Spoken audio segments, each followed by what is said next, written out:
తెలుగువారి విశ్వవేదిక వారధికి స్వాగతం. నేను శ్రీలత. ఏపీ ఎన్నికల్లో వైసీపీ గెలుపు వ్యూహం ఏంటి? సంక్షేమ పథకాలు ఓట్లను రాలుస్తాయా? కూటమి పార్టీలకు వైసీపీ కౌంటర్ ఏంటి? వైసీపీ అధికార ప్రతినిధి కాకుమాను రాజశేఖర్తో టీవీ9 వారధి. NRI కాల్ చేయాల్సిన నంబర్స్ 914023490015, 914023490016. వాట్సాప్ వీడియో కాల్ చేయాల్సిన నంబర్స్ 8006036036. నమస్కారం రాజశేఖర్ గారు. నమస్కారం. అసెంబ్లీ పార్లమెంట్ ఎన్నికల్లో విజయానికి వైసీపీ వ్యూహం ఏంటి రాజశేఖర్ గారు?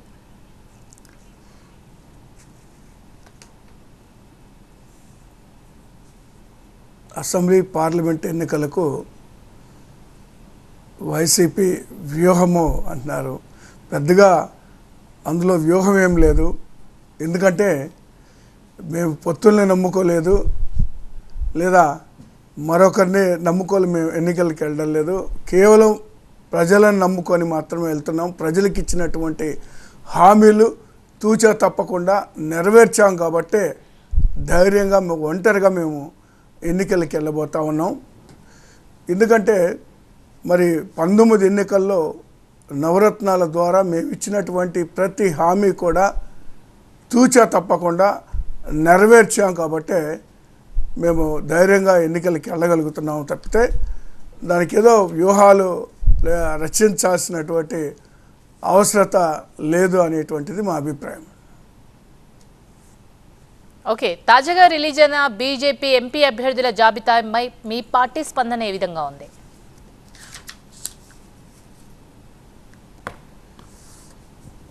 ఒక మాటలో చెప్పాలంటే ఆంధ్రప్రదేశ్లో బీజేపీకి ఎలాంటి స్టేక్ లేదు.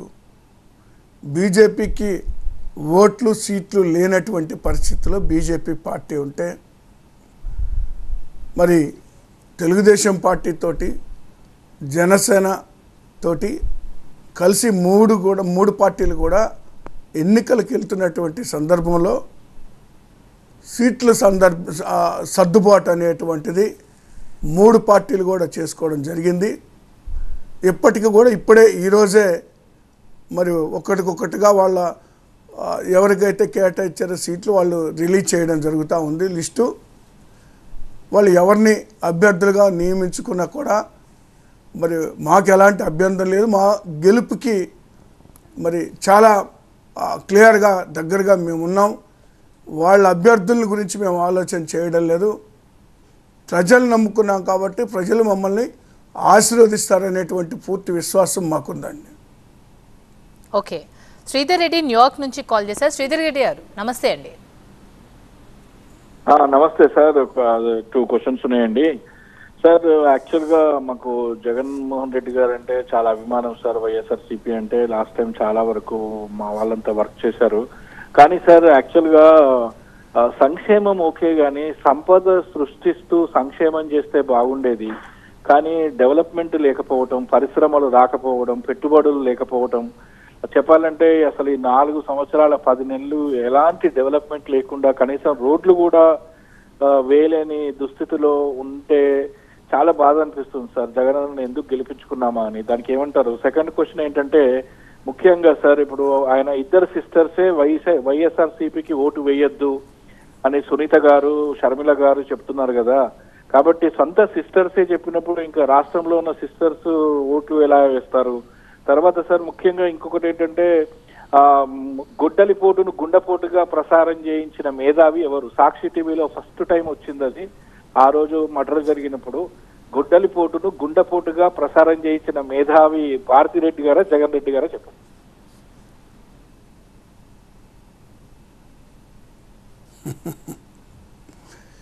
మీరు ముందుగా మీరు చెప్తుంది సంక్షేమ కార్యక్రమాలు జరిగినాయి కానీ మరి అభివృద్ధి కార్యక్రమాలు జరగలేదు అనేటువంటిది మాట్లాడారు. అంటే అభివృద్ధి అనేటువంటిది కేవలం ఏదో 2 బిల్డింగులు కట్టినంత మాత్రానో మరొకటి కట్టినంత మాత్రాన అభివృద్ధి అంటే అది చాలా పొరపాటుది. ఈరోజు ప్రతి పేదవారు కూడా మరి ఆర్థికంగా బలపడి మరి కొనుగోలు శక్తి పెరిగినటువంటి సందర్భంలో ఏదైతే ఆ కుటుంబం అభివృద్ధి చెందిందో దాన్నే అభివృద్ధిగా తీసుకోవాలని నేను కోరుతా ఉన్నాను.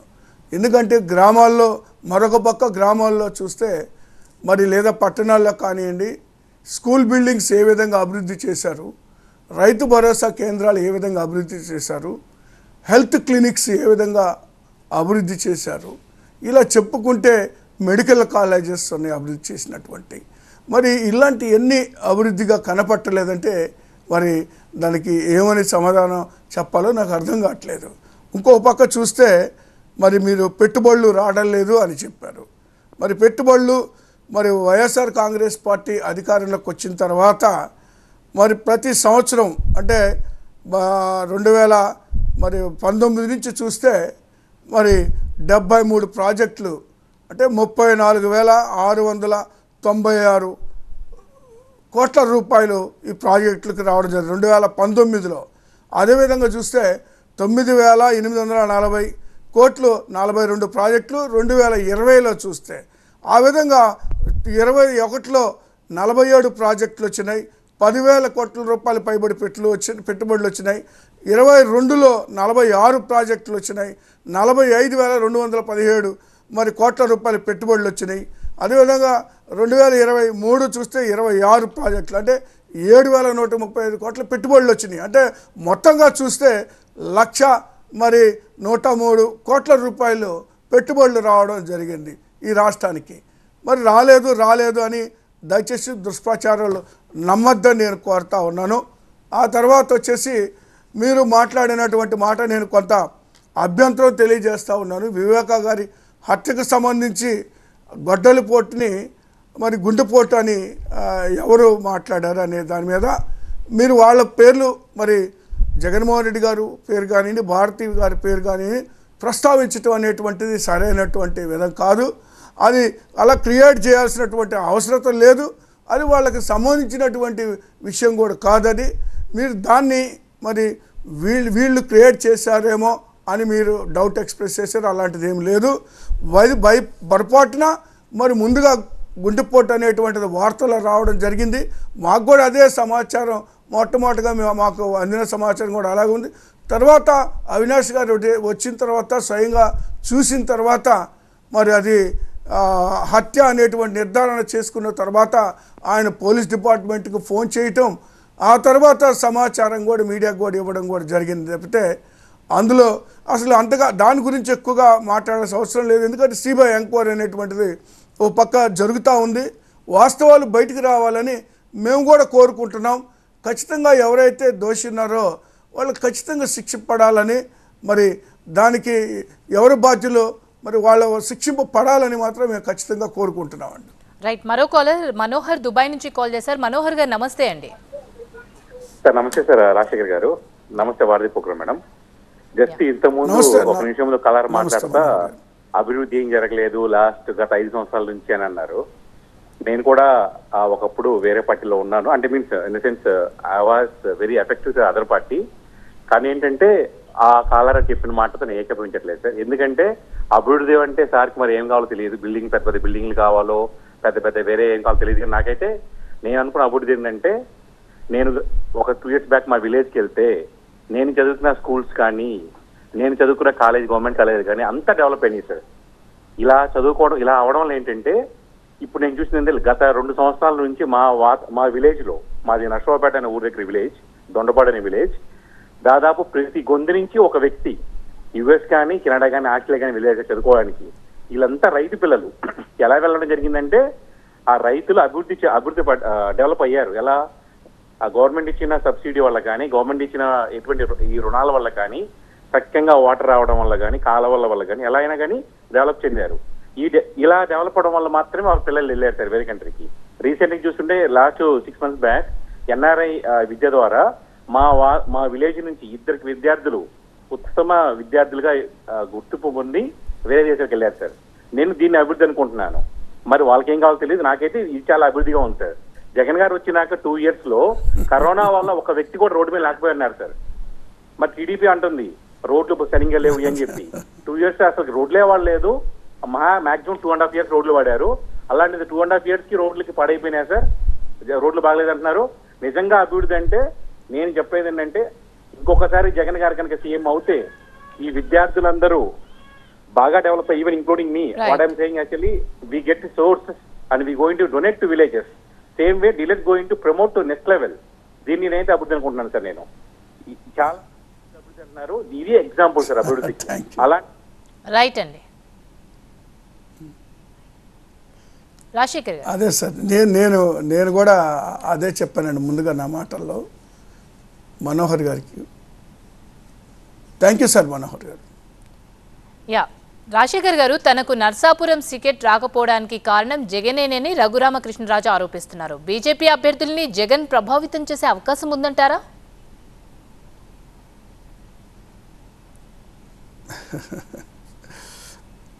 ఆయనకి టికెట్ ఇవ్వడము ఇవ్వకపోవడం అనేటువంటిది అది మాకు సంబంధించింది కాదండి. ఇక్కడ బీజేపీ పార్టీనే మాకు వ్యతిరేకంగా జనసేనతోని తెలుగుదేశం పార్టీతోని ఆంధ్రప్రదేశ్లో పోటీ చేస్తున్నటువంటి సందర్భంలో బీజేపీ క్యాండిడేట్స్ని మరి మేము చెప్పి పెట్టడం అనేటువంటిది అది అసలు ఎలా జరుగుద్ది, అది ఎలా సాధ్యమో అసలు మాకు సంబంధమే ఉంటుందండి.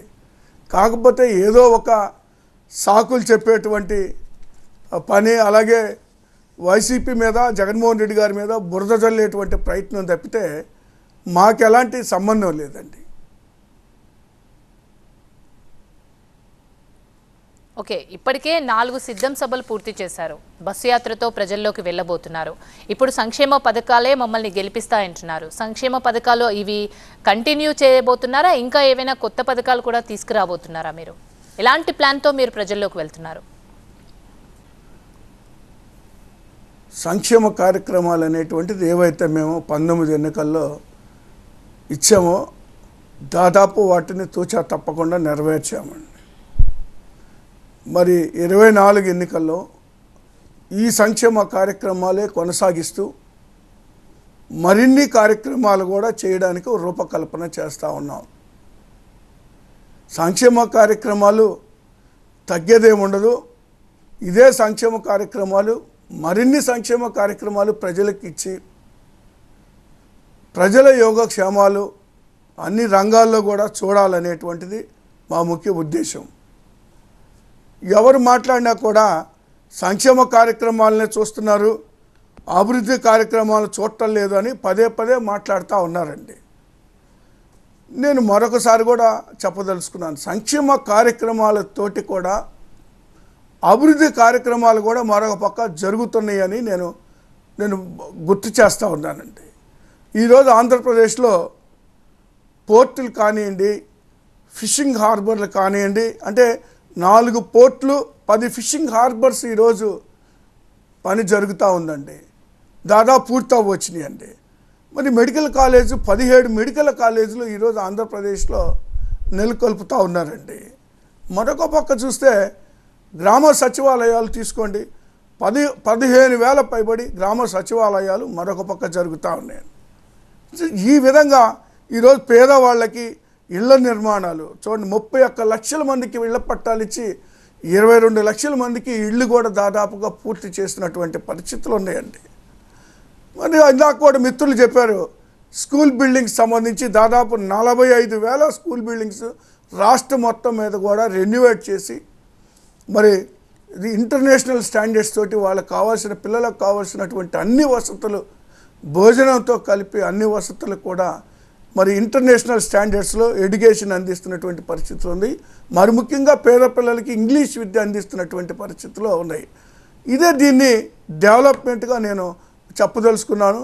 ఈ రాష్ట్రంలో పేదవాళ్ళు ఎప్పుడైతే అభివృద్ధి చెందుతారో, పేదవాళ్ళు ఎప్పుడే మరి ఆ పేదరికా నుంచి బయటపడతారో, మీరు ఒకసారి చూస్తే 12% దాదాపు 13% ఉన్నటువంటి పేదరికం గతంలో మరి 6% తగ్గినటువంటి పరిస్థితులు పేదరికం అనేది ఈ రాష్ట్రంలో 5 ఏళ్లలో గమనించాలని కూడా నేను కోరుతా ఉన్నానండి. కాలర్ కృష్ణ చికాగో నుంచి కాల్ చేశారు. కృష్ణ గారు నమస్తే అండి. రాజశేఖర్ గారు ఉన్నారు, మీ క్వశ్చన్ ఏంటో అడగండి. నమస్తే సార్, నాకు జగన్ గారు అంటే అభిమానం సార్. నమస్తే. అసలు ఒక సంక్షేమం అంటే సామాజిక బాధ్యత అనేది మర్చిపోయి చాలా మంది అభివృద్ధి లేదు అన్న గ్లోబల్ ప్రచారంతో కొన్ని స్పెసిఫిక్ పర్సనాలిటీస్ కానీ స్పెసిఫిక్ మేధావులు కానీ మనకి ఆంధ్రప్రదేశ్ తెలంగాణలో తయారయ్యి ఒక నెగిటివ్ ప్రాపకండా తయారు చేస్తున్నారు సార్. అసలు డెవలప్మెంటే లేదు, ఆంధ్రప్రదేశ్ అరాచకం అని అటువంటి వాళ్ళు ఎవరైనా మనము సమ్మర్లో ఒక అరగంట, సంవత్సరంలో 365 రోజుల్లో ఒక 2-3 రోజులు పవర్ కట్ ఉండి ఒక అరగంట పవర్ కట్ అయితే లైన్ మ్యాన్ దగ్గర నుంచి ఆంధ్రప్రదేశ్ సీఎంని కానీ పిఎంని కానీ అందరినీ తిడతాం సార్. అది సామాజిక బండబూతులు తిడతారు సార్. సో అటువంటి వాళ్ళు ఈ సంక్షేమం వద్దు అనే వాళ్ళని ఎవరినైనా చింతపల్లి అడవుల వైపు కానీ లేక ఒక కుగ్రామంలోకి తీసుకెళ్లి కేవలం 1500 రూపాయలు పాకెట్లో పెట్టేసి ఒక 4 రోజులు బతికి రమ్మానండి సార్. ఆ కష్టం అంటే ఏంటో, ఆ పేదవాడి జీవితం అంటే ఏంటో వారికి అర్థమవుతుంది సార్. సంక్షేమం వద్దు అనేది ఒక ఫ్యాషన్ అయిపోయి ఫ్రీ బీన్స్ అని ఫ్రీ బీస్ అని ఈ పనికిమాలిన మాటలు వాడడం వల్ల మేధావులని ఖాళీగా రిటైర్ అయిన సొమ్ములతో హైదరాబాద్ లో 2 బెడ్రూమ్ అపార్ట్మెంట్స్ లో ఉంటూ వాళ్ళు సంఘానికి సమాజానికి ఒక మేధావి ఒక మెసేజ్ ఇస్తున్న వాళ్ళందరికీ ఒక్క 4 రోజులు వెళ్ళి ఆ కుగ్రామంలో బ్రతికి ఆ మట్టి పాకెంట్లో బ్రతికి రమ్మన్నాను సార్. దీనికి అందరికీ సమాజంలో ఈ 4 సంవత్సరాల్లో భారతదేశాన్ని కానీ ఆంధ్రప్రదేశ్ కానీ జగన్ గారు ఏమీ నాశనం చేయలేదు సార్. గత 50 సంవత్సరాల్లో జరిగిన పేదరికాన్ని నిర్మూలన 30 లక్షల నిధులు ఇస్తుంది. రైట్ రాజశేఖర్ గారు, పిఠాపురంలో పవన్ కళ్యాణ్ ను ఓడించడానికి వైసీపీ భారీ వ్యూహాన్ని అమలు చేస్తున్నట్టు కనిపిస్తుంది. మరి పవన్ ను వంగా గీత ఓడించగలరా?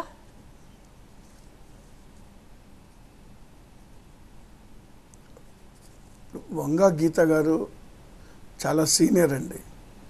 పవన్ కళ్యాణ్ గారికి తెలియక మొన్న ఈ మధ్య మాట్లాడుతూ 2009లో మేమే రాజకీయంగా తీసుకొచ్చాము, రాజకీయాలు నేర్పాము, మా పార్టీలోకి తీసుకున్నాం, మేము టికెట్ ఇచ్చామని మాట్లాడారు. కానీ వారు 2009కి ముందే రాజకీయాల్లో ఉన్నారనేటువంటి విషయాన్ని ఆయన మర్చిపోయినట్టున్నారు ఆయన. ఎందుకంటే అంతకుముందే వారు రాజ్యసభ మెంబర్గా చేశారు, లేదా జడ్పీ చైర్మన్గా చేశారు. మరి ప్రజారాజ్యంలో చేరకముందే మరి వారికి రాజకీయ అనుభవం ఉంది. సరే, ఏది ఏమైనా కూడా స్థానికంగా ఉన్నారు, పైగా ఒక మంచి పేరుంది. ఆ మంచి పేరుతో పాటు అనుభవం ఉంది, స్థానికత ఉంది. కాబట్టి ఖచ్చితంగా ఈరోజు జగన్మోహన్ రెడ్డి గారు మరి చేపట్టినటువంటి సంక్షేమ కార్యక్రమాలు, పేదవాళ్ళు, మరి ముఖ్యంగా ఎస్సీ ఎస్టీ బీసీ మైనార్టీస్ అండ కూడా ఆవిడకు ఉంది. కాబట్టి 100% పీఠాపురంలో వంగ గీత గారు గెలుస్తారు అనేటువంటి మాట వాస్తవము. మరి ఏ విధమైనటువంటి లెక్కలు వేసుకున్నా కూడా మరి వైఎస్ఆర్సీపీ గెలిచేటువంటి పరిస్థితులు ఉన్నాయి. పవన్ కళ్యాణ్ గారు ఎప్పుడు కూడా ఆ నియోజకవర్గానికి సంబంధించి కానీ, లేదా అసలు ఈ రాష్ట్రానికి కూడా సంబంధించి పూర్తి స్థాయిలో ఎప్పుడు కూడా పూర్తి స్థాయి పాలిటిక్స్లో ఉన్నటువంటి వ్యక్తి కాదు. Is only A seasonal politician. అప్పుడప్పుడు వస్తాడు, పోతాడు. కాబట్టి అక్కడికి కూడా మరి గతంలో కూడా మరి 2 నియోజకవర్గాల్లో పోటీ చేసి 2 కూడా ఓడిపోవడం జరిగింది. మళ్ళీ మరొక నియోజకవర్గం మారి ఇప్పుడు ఇంకొక నియోజకవర్గానికి రావడం జరిగింది. ఇక్కడ కూడా అలాంటి పరిస్థితుల్లో ఆయన ఓడిపోవటం జరుగుతుంది. ఎందుకంటే వాళ్ళు స్థానికంగా అందుబాటులో ఉండేటువంటి వ్యక్తులను ప్రజలు చూసుకుంటారు తప్పితే చుట్టూ చూపుగా వచ్చేటువంటి వ్యక్తులను ఎవరు కూడా ఆదరించరు అనేటువంటిది మా నమ్మకం అండి. రాజశేఖర్ గారు, 25,000 కిలోల మత్తు పదార్థాలు రీసెంట్గా పట్టుబడ్డాయి. అదొక సంచలనంగా మారింది. కానీ దీంట్లో కూడా రాజకీయ కోణం ఉంది. అన్నపూర్ణగా ఉండే ఆంధ్రప్రదేశ్ని గంజాయి ఆంధ్రప్రదేశ్గా చేశారని టీడీపీ నేతలు ఆరోపిస్తున్నారు. దీనికి మీరేమంటారు? వాళ్ళ ఆరోపణలో ఎలాంటి నిజం లేదండి. ఎందుకంటే అక్కడ ఏ విధంగా ఎక్కడి నుంచి బ్రెజిల్ నుంచి ఏ విధంగా మరి విశాఖపట్నం పోర్టుకి చేరింది, దాన్ని ఎవరు ఆర్డర్ పెట్టారు, ఈ సంధ్యా కంపెనీ అనేటువంటిది తెలుగుదేశం పార్టీకి సంబంధించినటువంటి వాళ్ళు, తెలుగుదేశం పార్టీ నాయకులు, లేదా చంద్రబాబు నాయుడు గారు కానీ, లేదా పురంధేశ్వరి గారు కానివ్వండి, లేదా బాలకృష్ణ గారు కానివ్వండి, వీళ్ళందరికీ సంబంధించి వీళ్ళ బంధుత్వం ఉంది, వీళ్ళకి వ్యాపార లావాదేవీలు ఉన్నాయి, వీళ్ళు బిజినెస్ పార్ట్నర్స్. వీళ్ళు మరి ఈ నిర్వాహకం అంతా వీళ్ళ కనుసన్నలోనే జరిగితే అది తీసుకొచ్చేసి మా మీద పెట్టడం ఎంతవరకు, వైఎస్ఆర్ కాంగ్రెస్ పార్టీ మీద, ఈ ప్రభుత్వం మీద పెట్టడం ఎంతవరకు సబబో ఆలోచించుకోవాలని నేను కోరుతా ఉన్నాను. నేను ఎక్కడ ఏ విషయం జరిగినా వైఎస్ఆర్ కాంగ్రెస్ పార్టీ అంటాం, జగన్మోహన్ రెడ్డి గారు అంటాం, మరి అది పరిపోటు అయిపోయింది. మరి కాబట్టి దీనికి సంబంధించి పర్టికులర్గా మరి అన్ని వివరాలు కూడా వస్తూ ఉన్నాయి. ఆ వచ్చేటువంటి వివరాల్లో మరి అక్కడ ఉన్నటువంటి ఎవరైతే ఇన్వాల్వ్ అయినటువంటి వ్యక్తుల్ని కానీ పరిశీలిస్తే వీళ్ళ యాక్చువల్గా మా జిల్లా ప్రకాశం జిల్లాకు సంబంధించినటువంటి వాళ్ళు కూడా ఇందులో ఉన్నారు. మరి వాళ్ళు కూడా తెలుగుదేశం మూలాలు లేదా దగ్గుపాటి కుటుంబానికి కానివ్వండి, లేదా చంద్రబాబు నాయుడు గారికి కానివ్వండి, బాలకృష్ణ గారికి కానీ వీళ్ళందరి కుటుంబాలు కలిసి వీళ్ళందరూ మరి ఈ యొక్క న్యూ జనరేషన్ వీళ్ళ పిల్లలు వీళ్ళంతా చేస్తున్నటువంటి వ్యాపారం అది. కాబట్టి అది వైఎస్ఆర్ కాంగ్రెస్ పార్టీకి ప్రభుత్వానికి ఎలాంటి సంబంధం లేదు. అందుకు బాధ్యులైనటువంటి వాళ్ళని కఠినంగా శిక్షించాలని మేము కూడా కోరుతా ఉన్నాం. ఎనీవే సిబిఐ ఎంక్వైరీ జరుగుతుంది కాబట్టి వాస్తవాలు కూడా బయటకు వస్తాయి. ఖచ్చితంగా ఇందుకు బాధ్యులైనటువంటి వాళ్ళు ఏ ఒక్కరు కూడా తప్పించుకునేటువంటి అవకాశం లేదని తెలియజేస్తున్నాను. రైట్, మరో కాలర్ రాజేష్ కెనడా నుంచి కాల్ చేశారు. రాజేష్ గారు, రాజశేఖర్ గారు ఉన్నారు, మీ క్వశ్చన్ ఏంటో అడగండి. నమస్తే అండి శ్రీలత గారు అండ్ రాజశేఖర్ గారు. సో సార్ 2 క్వశ్చన్స్ సార్ నా దగ్గర. క్వశ్చన్ అడిగే ముందరే మీకు నేను చెప్తున్నాను, నేను జనసేన అభిమాని అండి, అందుకు ప్రశ్న కరెక్ట్ గా అర్థం అవుతుందని చెప్తున్నానండి. సో ఫస్ట్ ప్రశ్న అండి, అంటే మా నాయకుడు విదేశాల్లో కూర్చొని సలహాలు ఇవ్వద్దని చెప్తున్నారండి. టీడీపీ వాళ్ళ మాటలు వినో ఎవరు. సో విదేశాల్లో కూర్చొని మీరు సలహాలు ఇవ్వద్దు, సూచనలు ఇవ్వద్దు అన్నారు. అందుకనితే మీ అండి సలహా సూచనలు, ఎందుకంటే మా నాయకుడు కూడా విన్న వాళ్ళని మాకు కూడా ఉంది.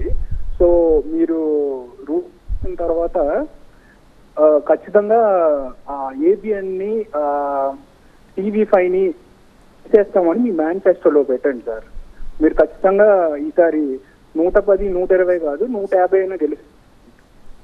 అది నా ఫస్ట్ థింగ్ అండి, ఫస్ట్ రిక్వెస్ట్ అండి. అంటే మీకు సలహా సూచన ఇస్తున్నాను, మీరు తీసుకోండి సార్, ఎందుకంటే తీసుకోవట్లేదు. రెండోది, వైఎస్ఆర్సీపీ జనసేన బీజేపీ ఒక పొత్తులో ఉన్నట్టు నాకేం అనిపించలేదు సార్. వైఎస్ఆర్సీపీ బీజేపీ పొత్తులో ఉంది. పొత్తు అంటే కాదు సార్, ఇండైరెక్ట్ గా మీరు బీజేపీ పొత్తు పెట్టుకొని అక్కడ సీట్లు తీసేసుకోవాలన్నట్టు ఒక వ్యూహం పనినట్టు అనిపిస్తుంది. అది ఇంకా ఈ రోజు రఘురామకృష్ణరాజు గారికి సీట్ ఇవ్వకపోవడం వల్ల బలం ఎక్కువైందండి. దీనికి మీరేమంటారండి? మూడోది, ప్రతి కాలరు మీకు కాల్ చేసి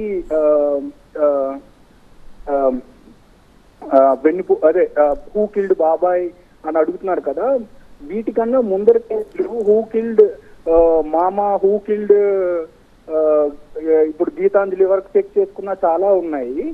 అవన్నీ మీరు ఎందుకు ప్రస్తావించట్లేదండి?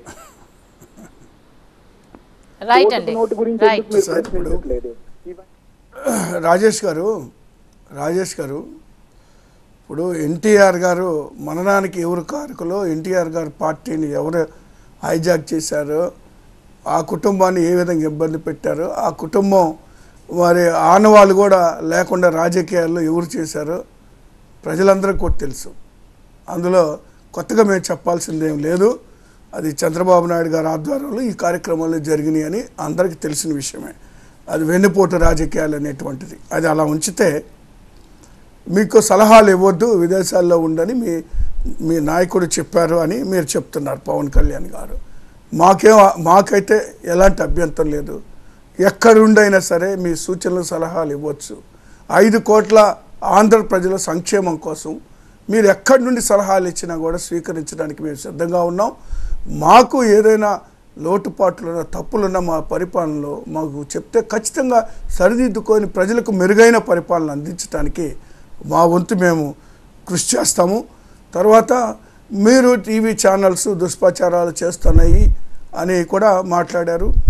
మేము వాటిని ఏం బ్యాన్ చేయాల్సిన అవసరం లేదు. ప్రజలే బ్యాన్ చేశారు దాదాపుగా.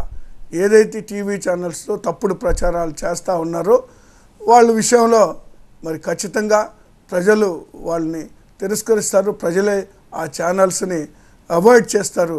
కాబట్టి మేము కొత్తగా చేయాల్సినటువంటి అవసరత ఏమి లేదు అని తెలియజేస్తూ ఉన్నానండి. మరో కాలర్ సంతోష్ కాలిఫోర్నియా నుంచి కాల్ చేశారు. సంతోష్ గారు, మీ క్వశ్చన్ ఏంటో అడిగాను. థ్యాంక్స్ టు టీవీ నేనండి. నమస్తే గెస్ట్కి. ఒక 3 పాయింట్స్ ఉన్నాయండి. ముఖ్యంగా 3 క్యాపిటల్స్ అని మీరు ప్రతిపాదన తెచ్చినప్పుడు సార్, కనీసం ఒక్క క్యాపిటల్ కూడా మీరు ఒక ఫోకస్డ్గా డెవలప్మెంట్ చేయకపోవడానికి, అభివృద్ధి చేయకపోవడానికి గల కారణాలు ఏంటి సార్?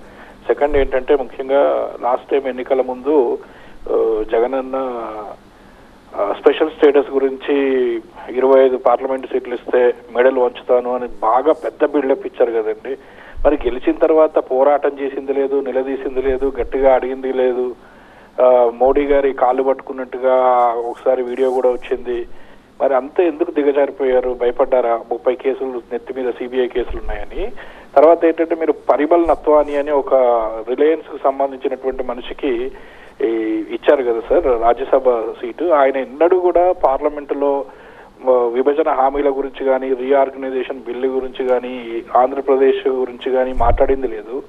మరి అతనికి అసలు ఎంత ప్యాకేజ్కు అమ్ముకున్నారు రాజ్యసభ సీటు చెప్పండి. ఇంకొకటి, మినిస్టర్స్ ఉన్నారు కదా సార్, యాక్చువల్గా ఒక్క మినిస్టర్ కూడా ఏం చేస్తారో ప్రజలకు క్లారిటీ లేదండి. కేవలం ఎవరైనా పెడితే ప్రెస్ మీట్ తిట్టడానికి తప్ప వాళ్ళ శాఖలో జరుగుతున్నటువంటి అభివృద్ధి కానీ, లేకపోతే వాళ్ళు ఏం చేస్తున్నారు, అసలు రాష్ట్రంలో ఆ మినిస్టర్స్ అభివృద్ధి ఏమైనా ఉందా, లేకపోతే ఆ శాఖలో జరుగుతున్న మార్పులు ఏంటి, ఏమీ సమాచారం లేదండి.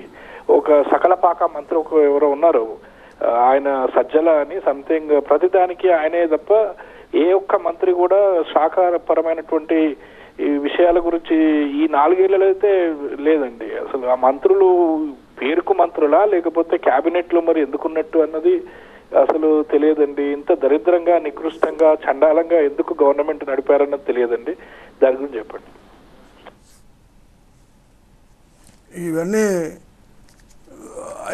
ఇవన్నీ కూడా మీకు అంత అవసరం లేనటువంటి విషయాలు మీరు ఎక్కువ చెప్పారు. ఎందుకంటే ఇక్కడ ప్రజల సంక్షేమం గురించి మాట్లాడండి. పేద ప్రజలకు ఏమందుతుంది? ఈ రాష్ట్రంలో ఎస్సీ, ఎస్టీ, బీసీ, మైనార్టీలు, బిలో పావర్టీ లైన్ ఉన్నటువంటి వాళ్ళకి ఏ మేరకు సంక్షేమ కార్యక్రమాలు అందుతున్నాయి?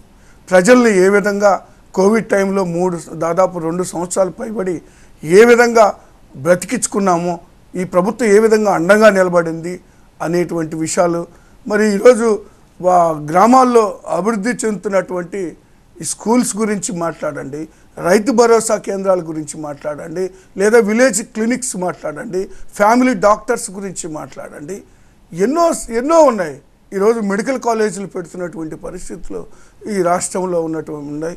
మరి అవన్నీ వదిలిపెట్టి ఈ యొక్క వీటి గురించి మాట్లాడటం అనేటువంటిది, మరి మీరు అక్కడ కూర్చొని మరి ఇవన్నీ ఎందుకు అబ్జర్వ్ చేస్తున్నారో నాకు తెలియదు. ఇవన్నీ రాజకీయంగా ఒక మాట మాట్లాడినప్పుడు మరి రాజకీయంగానే ఎదుర్కొని మరొక మాట మాట్లాడేటువంటిది, అది రాజకీయానికి సంబంధించినటువంటి అంశాలు ఉన్నాయి. తర్వాత మీరు చూసింది, మీరు ఈ రాజధాని గురించి మాట్లాడారు. రాజధాని గురించి 3 రాజధానులు అనేటువంటి అంశము, 3 ప్రాంతాలు అభివృద్ధి చెందాలనేటువంటిది మా ఆలోచన. కాబట్టే మరి 3 రాజధానుల అంశాన్ని తీసుకున్నాం తప్పితే, తెలుగుదేశం పార్టీ అధికారంలో ఉన్నప్పుడు కేవలం 29 గ్రామాలు మాత్రమే, ఇక్కడ ఉన్నటువంటి అమరావతి మాత్రమే అభివృద్ధి చెందాలని, అక్కడ భూములు ధరలు పెరగాలని, అక్కడ ఏదైతే తెలుగుదేశం పార్టీ నాయకులు చంద్రబాబు నాయుడు గారు వర్గమో మరి కోట్లకు పడగెత్తాలని వాళ్ళు మరి ఆలోచన చేసి రియల్ ఎస్టేట్ వ్యాపారం చేసినటువంటి అమరావతిని డెవలప్ చేయాలన్న ఆలోచన మాకు లేదు. దాదాపు అక్కడ 5 లక్షల కోట్లు పెట్టి బిల్డింగ్స్ కట్టి అక్కడ అమరావతిలో మరి రాజధాని నిర్మించాల్సినటువంటి అవసరత లేదు. మరి అంత డబ్బు పెట్టేటువంటి పరిస్థితి కూడా ప్రభుత్వానికి లేదు.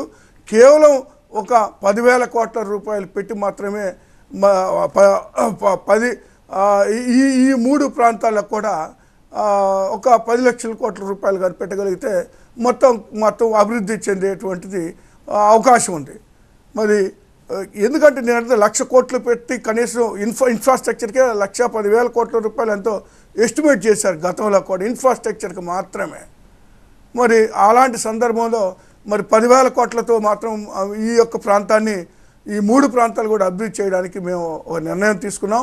తర్వాత వచ్చి ఒక్కటి కూడా అభివృద్ధి చేయలేదంటే అది కోర్టు కేసులు వేయడం వల్ల అది అలా పెండింగ్ ఉంది. కోర్టు కేసులు అయిన వెంటనే మరి ఎగ్జిక్యూటివ్ క్యాపిటల్గా వైజాగ్ వస్తుంది. అందులో సందేహమే లేదు. ఆ 3 రాజధానులు అనే దానికి మేము కట్టుబడి ఉన్నాం. తర్వాత స్పెషల్ స్టేటస్ అనేటువంటిది మేము అడగడం జరుగుతూ ఉంది. ముఖ్యమంత్రి గారు ప్రధానమంత్రి గారిని కలిసిన ప్రతి సందర్భంలో కూడా అడుగుతూ ఉన్నారు. అడుగుతున్నప్పటికి కూడా మరి అక్కడి నుంచి రానటువంటి పరిస్థితుల్లో మేము చేయగలిగింది కూడా. ఎందుకంటే గత ప్రభుత్వం అయితే వాళ్ళతో కలిసి ఉంది, వాళ్ళ మద్దతుతో ఉన్నారు అక్కడ. మరి బీజేపీ నాయకులు రాష్ట్రంలో మంత్రులుగా, మరి ఇక్కడ తెలుగుదేశం నాయకులు అక్కడ కేంద్రంలో మంత్రులుగా ఉన్న సందర్భంలోనే ప్రత్యేక హోదా తీసుకురాలే పరిస్థితుల్లో మా యొక్క మద్దతుతోటి కేంద్రంలో పార్టీ లేనటువంటి సందర్భంలో మేము ప్రయత్నం చేయడం తప్పితే మరి దాన్ని ఇవ్వవలసినటువంటి బాధ్యత, ఇచ్చిన హామీని నెరవేర్చుకోవాల్సిన బాధ్యత బీజేపీ మీద ఉందని మీకు తెలియజేస్తూ ఉన్నాను. తర్వాత మరి ముఖ్యమంత్రి గారు అక్కడికి వెళ్తాం కేసుల గురించి ఆల్రెడీ కోర్టులో జరుగుతూ ఉన్నాయి. కొన్ని కేసులు కూడా వాటిలో పెట్టినవి కూడా వీగిపోయినాయి. మరికొన్ని కోర్టుల్లో జరుగుతూ ఉన్నటువంటి పరిస్థితుల్లో కేంద్రం కోర్టులో ఉన్నటువంటి అంశాలను కూడా కేంద్రం ప్రభావితం చేస్తుందండి. ఆ అవకాశమే లేదు. ఇది కోర్టులో జరుగుతుంది. జగన్మోహన్ రెడ్డి గారు త్వరలోనే కడిగిన ముత్యంలాగా ఆ కేసుల నుంచి కూడా బయటకు వస్తారు. దాదాపు కొన్ని వీగిపోయినటువంటి పరిస్థితులు కూడా ఉన్నాయి.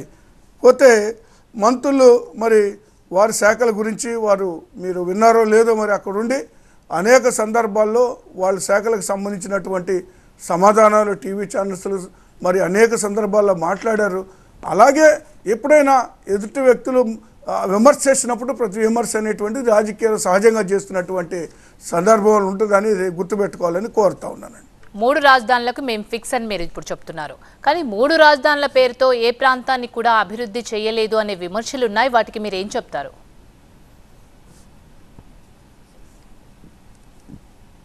నేను ముందుగా చెప్పానండి, 3 ప్రాంతాలు అభివృద్ధి చెందాలనేటువంటి ఉద్దేశంతో 3 రాజధానులు అనేటువంటి అంశం ఒకటైతే, మరొక పక్క ఇంతకు ముందుగా చెప్పాను అభివృద్ధి అనేటువంటిది కేవలం అమరావతిలో 2 బిల్డింగులు కడితే అభివృద్ధి కాదు. రాష్ట్రం మొత్తం ప్రతి గ్రామంలో కూడా అభివృద్ధి చెందినటువంటి అంశాల గురించి కూడా నేను ముందుగా చెప్పాను. తర్వాత వచ్చేసి ఈ 3 రాజధానుల అంశం కూడా మరి కొత్తగా మరి బిల్డింగులు కట్టాలా, కొత్తగా ఏదో అభివృద్ధి చేయాల్సినటువంటి పరిస్థితి, కొత్తగా నిర్మాణాలు చేపట్టాల్సినటువంటి అవసరం లేకుండా ఎక్కడున్నటువంటి వాటిని అక్కడే వాటిని ఆ విధంగా వినియోగించుకునేటువంటి విధంగా అవసరమైన చోట కొత్తగా మరి కొన్ని నిర్మాణాలతో చేపట్టి మరి 3 ప్రాంతాలకు కూడా 3 రాజధానులు చేసి 3 ప్రాంతాలను కూడా అభివృద్ధి చేయాలనేటువంటి ఆలోచనతో ఈరోజు ప్రభుత్వం ఉంది. ఖచ్చితంగా ఏదైతే మాట చెప్పారో గౌరవ ముఖ్యమంత్రి వర్యులు అది ఖచ్చితంగా నెరవేరుస్తారు. అది ఎన్నికల తర్వాత అలా విధంగా కోర్టు ఏదైతే మరి ఈరోజు విచారణ జరుగుతుందో అది కూడా పూర్తయిన వెంటనే కూడా ఈ 3 ప్రాంతాల మీద దృష్టి పెట్టి వాటిని పూర్తి స్థాయిలో అభివృద్ధి చేసేటువంటి అవకాశం ఉందని తెలియజేస్తున్నాను. రాజశేఖర్ గారు, స్పెషల్ స్టేటస్ అనేది లాస్ట్ ఎలక్షన్స్లో చాలా కీలకమైన అంశం, అది అందరికీ తెలిసిందే. మరి అదే స్పెషల్ స్టేటస్ ఇప్పుడు ఎలక్షన్స్లో కూడా రాబోతుందా? మరోవైపు మేనిఫెస్టో, నవరత్నాలతో మేనిఫెస్టో, ఒక బైబిల్, ఖురాన్, భగవద్గీత అన్నారు కదా, ఈసారి మేనిఫెస్టో ఎలా ఉండబోతుంది?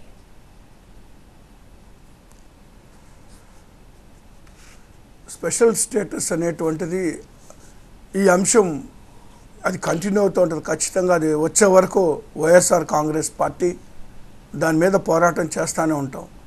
ఎందుకంటే ప్రత్యేక హోదా అంశానికి అన్నీ కూడా ముడిపడి ఉన్నాయి.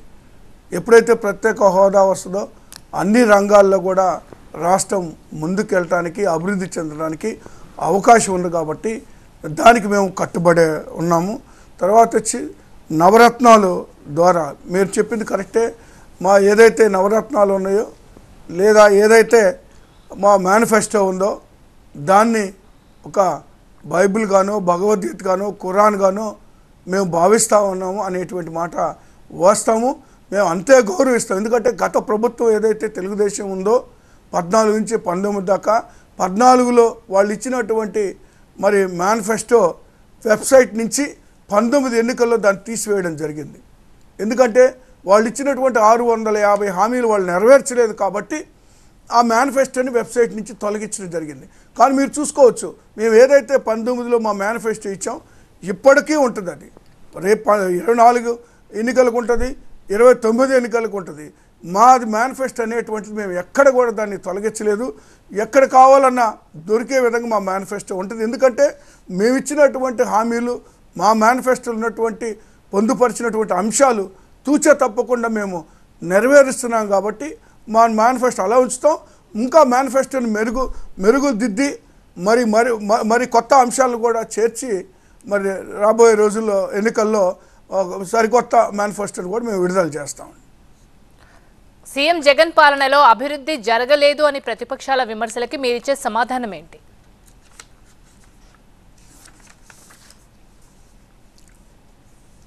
ప్రతిపక్షాల మాటల్ని పరిగణలోకి తీసుకోవాల్సినటువంటి అవసరం లేదండి. ఎందుకంటే వాళ్ళు నిత్యం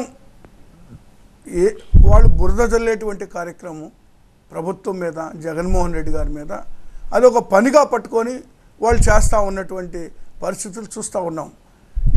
ఇన్ని కార్యక్రమాలు జరుగుతూ ఉంది. ఈ రాష్ట్రంలో శరవేగంగా మరి అన్ని రంగాలు కూడా అభివృద్ధి చెందుతూ పోతూ ఉంటే వాళ్ళు ఏ ఒక్క రంగం కూడా అభివృద్ధి చెందలేదని మరొక పక్క దుష్ప్రచారాలు చేసి ప్రజలను నమ్మించేటువంటి ప్రయత్నం చేస్తూ ఉన్నారు. మీరు ఒకసారి గమనించాలండి. ఇక్కడ ఈ 3 పార్టీలు 14 ఎన్నికల్లో బీజేపీ లేదా తెలుగుదేశం, జనసేన 3 పార్టీలు కూడా కలిసి మరి ఒక మేనిఫెస్టో రిలీజ్ చేయడం జరిగింది. అందులో ప్రత్యేక హోదా అంశాన్ని కూడా చేర్చడం జరిగింది. మరి వాళ్ళు నెరవేర్చకుండానే వాళ్ళు దిగిపోవడం జరిగింది. ప్రజలకు ఏమని సమాధానం చెప్తారు వాళ్ళు? మళ్ళీ తిరిగి మరి 19 ఎన్నికల్లో ఓడిపోయిన తర్వాత రేపు జరిగే 24 ఎన్నికల్లో మళ్ళీ అందరూ కలిసి వస్తూ ఉన్నారు. మరి కొత్తగా మరి ప్రజల్ని నమ్మబలికేటువంటి ప్రయత్నం చేస్తూ ఉన్నారు. గతంలో ఇచ్చిన మేనిఫెస్టో ఈరోజు మళ్ళీ కొత్త మేనిఫెస్టోని వాళ్ళు రిలీజ్ చేస్తూ ఉన్నారు. అంటే వీళ్ళు ఇచ్చే మేనిఫెస్టోని ప్రజలు నమ్మే పరిస్థితుల్లో లేరు. అంటే గతంలో ఏదైతే వీళ్ళు ఇచ్చారో వీళ్ళు నెరవేర్చలేదు. కాబట్టి మరి 24 రేపు జరగబోయేటువంటి ఎన్నికల్లో కూడా ప్రజలు నమ్మరు. కాబట్టి మేమేదైతే మేనిఫెస్టో ఇస్తామో అయ్యే పని చెప్తారు. జగన్మోహన్ రెడ్డి గారు ఎప్పుడైనా చెప్పాడంటే చేస్తాడంతే. ఆయన ఒక మాట అంటే ఖచ్చితంగా ఎంత కష్టమైనా ఎంత ఇబ్బందులైనా ఆ మాట మీద నిలబడతాడు. ఆ ప్రజలకు ఏదైతే హామీలు ఇచ్చారో అవి నెరవేర్చడానికి చిత్తశుద్ధితో ఆ పని చేస్తారు. కాబట్టి ఖచ్చితంగా మా మేనిఫెస్టోకి ఒక విలువ, గౌరవం ఉంటుంది. మా మేనిఫెస్టోని ప్రజలు కూడా నమ్ముతారు అనేటువంటి విషయాన్ని మీకు తెలియజేస్తా ఉన్నాను. రైట్, మరో కాలర్ ప్రసాద్ అమెరికా నుంచి కాల్ చేశారు. ప్రసాద్ గారు, మీ క్వశ్చన్ ఏంటో అడగండి. హలో, రాజశేఖర్ గారు నమస్తే సార్. నా పేరు ప్రసాద్ అండి, డెలవర్. నమస్తే. నాకు 2 క్వశ్చన్స్ ఉన్నాయి. మీ పథకాల గురించి జగన్ గారు ఒకళ్ళే ఎక్కువగా చెప్తున్నారు, కానీ ఒకళ్ళిద్దరు నేతలతో తప్ప మిగతా మంత్రులు కానీ మిగతా వాళ్ళు అంతగా ప్రచారం చేయట్లేదని నా అభిప్రాయం. ఉదాహరణకి COVID-19లో గవర్నమెంట్ చాలా బాగా రెస్పాండ్ అయిందండి. ఇక్కడ నేను అమెరికాలో ఉంటాను కదా, ఇక్కడ గవర్నమెంట్ కూడా ప్రజలందరూ ఇంట్లోనే ఉండమని చెప్పి ఇంట్లో బ్యాంకుకి అందరికి అమౌంట్లు వేశారు. ఇక్కడ కూడా అమెరికా అంత అభివృద్ధి చెందిన దేశంలో కూడా. మరి జగన్ గారు చేసిన సంక్షేమ పథకాలు అయితేనేంటి, పేదలకి ఇచ్చినది ఏంటి, COVID-19లో రెస్పాండ్ అయిన విధానం అయితేనేంటి చాలా బాగా ఆంధ్రప్రదేశ్ డీల్ చేసిందని నా ఉద్దేశం. అది మీరు బాగా చెప్పుకోవాలి. రెండోది, బాబు గారేమో శ్రీలంక అవుతుంది జగన్ ఇచ్చిన పథకాలతో అన్నారు. మరి వాళ్ళు ఇచ్చే ఈ హామీలకి దానికి 2 అమౌంట్ కావాలి కదా, దాంతో సోమాలయ చేద్దామనా వాళ్ళ ఉద్దేశం. అది మీరు ప్రచారంలో ఉపయోగించుకోవాలి. అలాగే జగన్ గారు గ్యారంటీగా నెగ్గుతారు, ఆయనకి శుభాకాంక్షలు తెలపండి. ఈసారి వచ్చినప్పుడు రోడ్లు, డ్రైనేజ్ సిస్టమ్ అలాంటి అభివృద్ధి మీద మరింత శ్రద్ధ పెట్టాలని, డ్రగ్స్, లిక్కరు ఇలాంటిది కొంచెం కట్టడి చేసి జనాల్లోకి తీసుకెళ్లాలని నా ఉద్దేశం. థ్యాంక్స్. ఖచ్చితంగా మరి మంచి అంశాలను మీరు అడగడం జరిగింది. ప్రసాద్ గారు, ఇప్పుడు ఈ పథకాల గురించి ప్రచారం చేయడంలో వెనుకొన్నాము అనేటువంటి మాట మాట్లాడారు. కోర్స్ ప్రచారం చేయడం కన్నా నేను ఈ సందర్భంగా ఒక మాట చెప్పదలుచుకున్నాను. ఈరోజు ప్రభుత్వం చేపట్టేటువంటి ప్రతి పథకం కూడా ప్రజలకు డైరెక్ట్గా చేరుతూ ఉందండి. ఎలాంటి మధ్యవర్తులు లేకుండా, ఒక్క పైసా కూడా దుర్వినియోగం కాకుండా, లంచాలు లేకుండా, లేదా పార్టీలకు అతీతంగా, ప్రాంతాలకు అతీతంగా మరి ప్రతి పేదవాళ్ళకి కూడా మరి సంక్షేమ కార్యక్రమాలు అందుతూ ఉన్నాయి. కాబట్టి ప్రజలు మరి స్వయంగా అందుకున్నటువంటి పరిస్థితుల్లో దానికి ప్రత్యేకమైనటువంటి ప్రచారాలు కూడా అవసరం లేదు. ఎందుకంటే ప్రజలు గమనిస్తున్నారు, ఆంధ్రప్రదేశ్ ప్రజలు. మీరు అన్నట్టు కోవిడ్ టైంలో ఆంధ్రప్రదేశ్ మరి ఏ విధంగా ప్రజలను ఆదుకుందనేటువంటి విషయాన్ని కూడా ఏనాటికి కూడా ఆంధ్రప్రదేశ్ ప్రజలు మర్చిపోరు. మరి మీరు చెప్పారు అభివృద్ధి చెందినటువంటి అమెరికాలో కూడా మరి డబ్బులు పంపించారు అనేటువంటి దాన్ని. కానీ ఆంధ్రప్రదేశ్లో ఆ విధంగా ఆదుకుంటే మరి ప్రతిపక్షాలు మరొక విధంగా మాట్లాడుతున్నటువంటి సందర్భాన్ని కూడా మనం గమనిస్తూ ఉన్నాం. కాబట్టి విమర్శ చేయడానికి మరి రాజకీయ ప్రయోజనాల కొరకు మరి ఎంత నీచానికైనా దిగజారే పరిస్థితులు, ఎలాంటి ఆరోపణలైనా చేసే పరిస్థితికి ఈరోజు ప్రతిపక్షాలు రావడం అనేటువంటిది దురదృష్టకరమైనటువంటి విషయం. అయితే జగన్మోహన్ రెడ్డి గారు మరి మీరు చెప్పినటువంటి అంశాలు ఏదైతే మరి ఎక్కడైతే కొన్ని పొరపాట్లు అయితే జరుగుతున్నాయో అవన్నీ కూడా అరికడతా ఉంటారు. డ్రగ్స్కి సంబంధించి కానీ అవన్నీ పూర్తి స్థాయిలో అరికడతా ఉన్నారు. మరి కొంత జరిగితే ప్రచారం అనేటువంటిది మరొక విధంగా మరి ప్రతిపక్షాలు చేస్తూ ఉన్నాయి. అది దురదృష్టకరం. ఏది ఏమైనా మెరుగైన పరిపాలన ముందు రోజుల్లో వైఎస్ఆర్ కాంగ్రెస్ పార్టీ జగన్మోహన్ రెడ్డి గారు అందించగలరు అనేటువంటి పూర్తి విశ్వాసం మాకుందని తెలియజేస్తా ఉన్నారు. రైట్, మరో కాలర్ ఈశ్వర్ ఖతర్ నుంచి కాల్ చేశారు. ఈశ్వర్ గారు నమస్తే అండి, మీ క్వశ్చన్ ఏంటో అడగండి. మేడం నమస్కారం సార్. నమస్తే అండి. ఏం లేదు సార్, ఇప్పుడు గ్రామ లెవెల్లో మామూలుగా విలేజ్ల్లో పల్లెటూర్లలో మన వైసీపీ వాళ్ళు ప్రచారం చేయడం లేదు. రెండోది ఏది ఉన్నా ఉన్నట్టు లేనట్టు చెప్పలేకపోతున్నారు సార్ చాలా మంది జనాలు, సర్పంచులు కానివ్వు, ఎంపీటీసీలు కానివ్వు.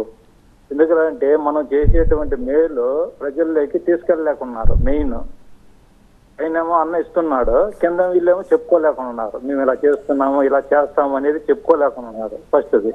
రెండోది వచ్చేసి 3 పార్టీలు ఒకటైనా కూడా ఏకమైనా కూడా మేము భయపడట్లేదు వైసీపీని మేము చెప్తున్నాము. మా అన్న ఇప్పుడు ఒంటరిగానే వస్తాడు, ఒంటరిగానే పోరాటం చేస్తాడు. జనాలకు చేసేదే చెప్తాము, చెప్పిందే చేస్తాము.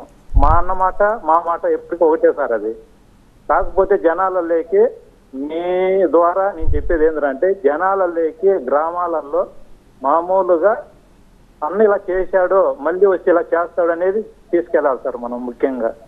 జై జగనన్న, జై మిథునన్న. ఈశ్వర్ గారు ఇక్కడ గమనించాలని కోరుతున్నాను.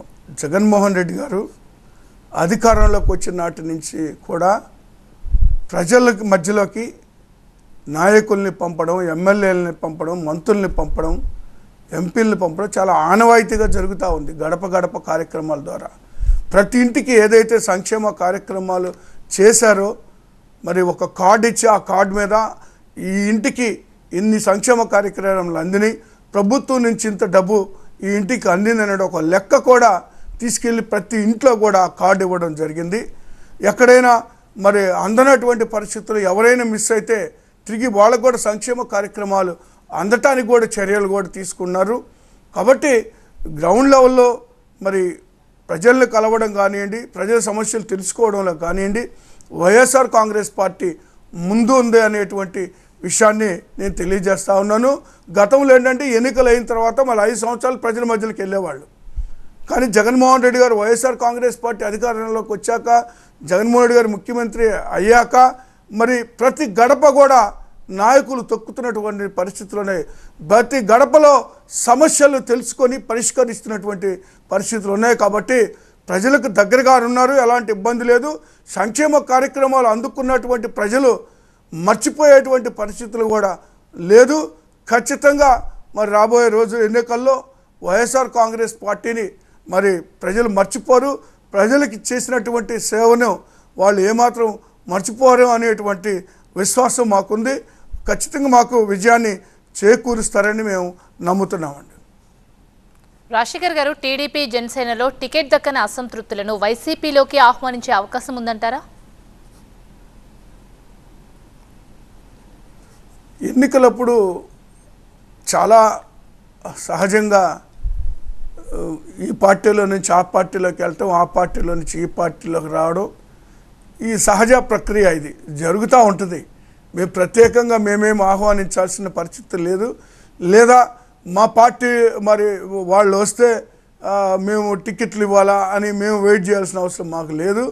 మా పార్టీలో ఉన్నటువంటి నాయకులు మాకు అన్ని నియోజకవర్గాల్లో కూడా ఉన్నారు. కాబట్టి మరి తెలియదు, ఈరోజు పార్టీలు చూస్తే ఇప్పటికీ లిస్టులు మరి అనౌన్స్ చేయకుండా వాళ్ళు వెయిట్ చేస్తూ ఉన్నారంటే ఏదో ఒక పార్టీ నుంచి వస్తే టికెట్లు ఇవ్వాలని వాళ్ళు కాచి కూర్చున్నారు తప్పితే మేము ఎప్పుడో అనౌన్స్మెంట్ కూడా చేయడం జరిగింది. మాకు అలాంటి ఇబ్బంది లేదు, ఎవరిని కొత్తగా చేర్చుకోవాల్సిన అవసరం లేదు. ఒకవేళ పార్టీ మరి పార్టీ కార్యక్రమాలు లేదా జగన్మోహన్ రెడ్డి గారి పరిపాలన నచ్చితే అన్కండిషనల్గా మా పార్టీలో చేరచ్చు, దానికి మా ఎలాంటి అభ్యంతరం లేదు, అది ఎప్పుడైనా చేయొచ్చు అండి. రైట్ అండి. ఏపీ మంత్రులు అవినీతితో పోటీ పడుతున్నారని ప్రధాని మోదీ స్వయంగా ఆరోపించారు. మరి కాంగ్రెస్ వైసీపీ కూడా ఒక్కటే అని కూడా ఆయన విమర్శించారు. దీనిపై మీరేమంటారు? ఏపీ మంత్రులు అవినీతికి పాల్పడుతున్నారు అని సాక్షాత్ ప్రధానమంత్రి గారు మాట్లాడారు. విచారణ వేయమనండి, ఎంక్వైరీ వేయమనండి. ఎందుకంటే రాజకీయమైనటువంటి ఆరోపణలు అవన్నీ. ఒక రాజకీయ పార్టీలు వాళ్ళు కలిసి ఒక మీటింగ్ పెట్టుకునేటువంటి సందర్భంలో మరి ఏదో ఒక విమర్శ చేయాలి కాబట్టి ఆ విమర్శ ఏదో మంత్రుల మీద ఒక మాట అనేసి ఆయన చేతులు కడుక్కొని వెళ్ళిపోవడం జరిగింది. ఎందుకంటే మనం గమనించాం, మన జరిగినటువంటి మీటింగు ఎంత మొక్కుబడిగా జరిగిందో మనం చాలా స్పష్టంగా చూసాం. కాబట్టి అది ఆ ఆరోపణలో ఏమాత్రం నిజం లేదు. ఎక్కడ కూడా మరి వారు మాట్లాడినటువంటి అవినీతి కార్యక్రమాలు లేదు. ఈరోజు సంక్షేమ కార్యక్రమాలన్నీ కూడా జగన్మోహన్ రెడ్డి గారు ప్రజలకు నేరుగా అందిస్తున్నటువంటి పరిస్థితులు ఉన్నాయి. ఎలాంటి మధ్యవర్తులు, ఎలాంటి నాయకులు, ఎవరి ప్రమేయం లేకుండా కూడా సంక్షేమ కార్యక్రమాలు మరి డైరెక్ట్గా ప్రజలకు అందిస్తున్నటువంటి పరిస్థితులు మనం గమనిస్తూనే ఉన్నాం. కాకపోతే మరి ప్రధానమంత్రి గారు ప్రతిపక్షంలో ఇక్కడ ఉన్నటువంటి పార్టీలతో కలిసి ఒక విమర్శ చేశారు తప్పితే మరి అంతకు మించి అందులో ప్రశ్న లేదు, అందులో వాస్తవం కూడా లేదని తెలియజేస్తా ఉన్నాను. రైట్. మరో కాలర్ రాజు మెల్బోర్న్ నుంచి కాల్ చేశారు. రాజు గారు, మీ క్వశ్చన్ ఏంటో అడగండి. నమస్తే సార్. సార్ నాకు ఒక క్వశ్చన్స్ ఉన్నాయి సార్. ఫస్ట్ ఆఫ్ ఆల్ వచ్చేసి నేను ఇప్పుడు వీళ్ళకి చదువుకున్న జనసేనలకి కొంచెం ఆలోచించమని అడుగుతున్నా సార్. వాళ్ళు 24 సీట్లు ఇచ్చామని చెప్పి, ఎంపీ సీట్లు ఇచ్చామని చెప్పి ఏదైతే వాళ్ళు త్యాగం చేశారో ఆ సీట్లు బీజేపీకి కాకుండా బీజేపీలో ఉన్న టీడీపీ కోవట్లకే ఇస్తున్నారు. మనం చూసుకుంటే సీఎం రమేష్ గారికి అర్కాబల్లి ఇచ్చారట. ఆయన ఎవరు సార్? ఆయన టీడీపీ ఆయన కాదు సార్, అందరికీ తెలిసిన విషయమే, కంప్లీట్ టీడీపీ ఆయన. దీనిపైన మీ కమెంట్ ఏంటి సార్? అదే సీఎం రమేష్ గారు ఎలక్ట్రల్ బాండ్స్ లో 50 కోట్లు కాంగ్రెస్ కి ఇచ్చారట. దీని అర్థమైంది సార్? అసలు ఆయన ఏ పార్టీకి సంబంధించిన ఆయన, అసలు ఏ పార్టీలో పనిచేస్తున్నారు? అంటే బీజేపీ కాంగ్రెస్ కూడా కలిసిపోయినట్టేనా సార్? ఇంకోటి వచ్చేసి ఇందులో వీళ్ళందరూ కలిసి ఎట్లయితే కలిసి వైఎస్ఆర్సీపీ మీద జనాలు బాగుపడుతుంటే చూడలేక ఉంటున్నారో ఏదైతే చాలా బాధాకరం సార్. అంతే సార్. ఇప్పుడు రాజు గారు, చంద్రబాబు నాయుడు గారికి అన్ని వ్యవస్థల్లో కూడా స్లీపర్ సెల్స్ ఉంటాయి, అన్ని పార్టీల్లో కూడా నాయకులు ఉంటారు. మీరు ఒక మాట గమనించాలా, ఎప్పుడైతే ఆంధ్రప్రదేశ్లో అధికారాన్ని కోల్పోయిందో 19 ఎన్నికల్లో, వెంటనే సోకాళ్ళు మీరు చెప్పినటువంటి సుజనా చౌదరి గారు కానివ్వండి, సీఎం రమేష్ గారు కానివ్వండి, టీజీ వెంకటేష్ గారు కానివ్వండి, అనేక మంది నాయకులు వెళ్ళి బీజేపీలో చేరడం జరిగింది. ఎందుకంటే మళ్ళీ బీజేపీలో ఉండి వాళ్ళు కేవలం బీజేపీ ముసుగులో ఇక్కడ టీడీపీ ఎజెండాను అమలు పరుస్తున్నటువంటి సందర్భాలు గత 5 సంవత్సరాలు మనం చూసాం.